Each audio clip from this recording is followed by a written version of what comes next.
ഉറങ്ങാൻ പോകുന്നതിന് മുന്നേ ഫോൺ നോക്കിയപ്പോ കണ്ട മെസ്സേജാണിത്. ഇത് കണ്ടപ്പോ തന്നെ ആ ഉറക്കം അങ്ങോട്ട് പോയി. കാര്യങ്ങളൊന്നും ബെറ്റർ ആവുന്നില്ല, പിന്നെയും വേസ്റ്റ് ആവാ. എനിക്കൊരു സമാധാനം കിട്ടാനും ഇത് അയച്ചവർക്ക് ഒരു പാഠം പഠിപ്പിക്കാനും വേണ്ടിയിട്ട് ഞാൻ അപ്പം തന്നെ സൈബർ സെല്ലിൽ കംപ്ലൈന്റ് രജിസ്റ്റർ ചെയ്ത് ഒന്നും നോക്കിയില്ല. ഞാൻ ഇതിന്റെ മുന്നേ കംപ്ലൈന്റ് രജിസ്റ്റർ ചെയ്തിട്ടുമുണ്ട്, ആളെ പിടിച്ചിട്ട് പോലീസ് സ്റ്റേഷനിൽ കൊണ്ടുവന്നിട്ടുമുണ്ട്.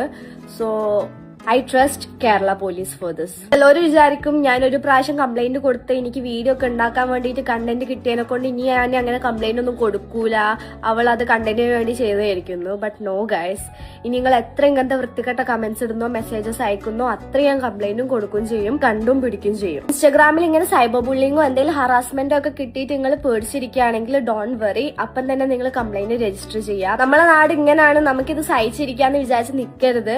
U should raise your voice. Because നമ്മൾ അങ്ങനെ വിചാരിച്ചിരിക്കുമ്പോഴാണ് ഇങ്ങനെയുള്ള കഴപ്പത്തരം കൂടുകയും ചെയ്യുക, അതുപോലെ തന്നെ പിന്നെ അവർക്ക് ഇങ്ങനെ ചെയ്യാൻ തന്നെയുള്ള പ്രവണത വരും ചെയ്യാം.